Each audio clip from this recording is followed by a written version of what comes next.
Lagi-lagi kasus investasi dengan janji untung berujung buntung. Para korban merugi hingga 84,9 miliar rupiah. Gimana modus penipuannya? Simak videonya sampai habis agar kalian jadi ngerti.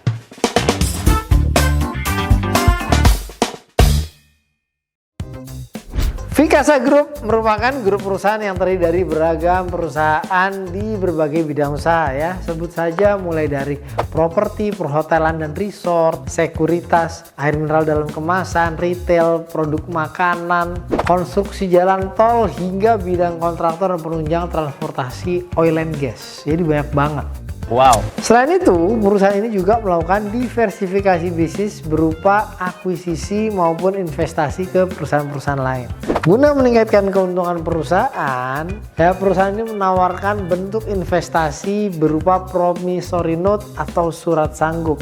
Promissory note ini merupakan sebuah surat berharga yang memuat kesanggupan dari penerbit surat untuk membayar sejumlah uang kepada orang yang namanya disebut dalam surat sanggup tersebut. Kamu bisa juga menggantinya di hari yang sudah ditentukan nanti. Vikasa Group menggait calon investornya dengan iming-iming bunga besar dan instan. Nggak hanya investor yang diuntungkan, agen penjual pun ikut dapat komisi 2% dari nilai penempatan dana investor yang berhasil dia kumpulkan atau rekrut. Nah, untuk bergabungnya, calon investor dapat mendapatkan dana minimal 100 juta dengan waktu penempatan dananya itu variasi mulai dari 3 bulan sampai 12 bulan dan itu pun bisa diperpanjang. Vikasa Group pun menjanjikan keuntungan dan investasi senilai 9% hingga 11% per tahun dengan pembayaran dilakukan tiap bulan. What? Tapi meski telah memiliki perusahaan penerbit promissory note, diketahui Vikasa Group tidak memiliki izin yang semestinya dikeluarkan oleh otoritas yang berwenang. Padahal dalam peraturan Bank Indonesia nomor 19 tahun 2017, surat berharga komersial atau promissory note itu diterbitkan wajib memperoleh persetujuan pendaftaran penerbitan dari Bank Indonesia. Selain itu, Vikasa Group juga tidak mengindahkan PB tersebut yang mengatur bahwa nilai nominal promissory note yang dapat dibeli oleh investor sejumlah 500 juta.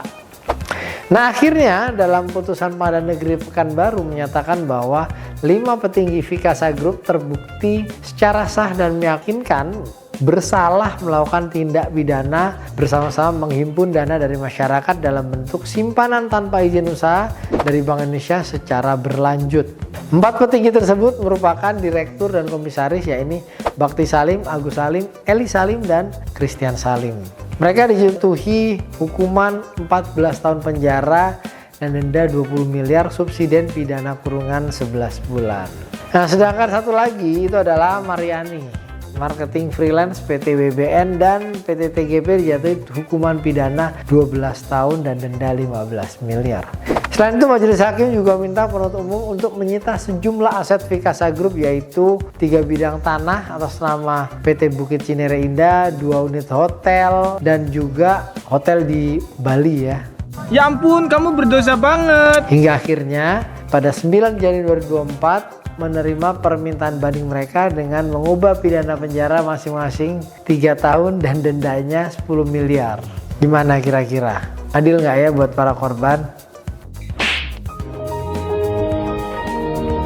Sobat BP, makanya sebelum memutuskan untuk berinvestasi, selalu pastikan bahwa perusahaan tersebut telah mengantongi izin-izin dari otoritas yang punya kewenangan. Jangan lupa share video ini ke teman kalian agar ikutan jadi ngerti.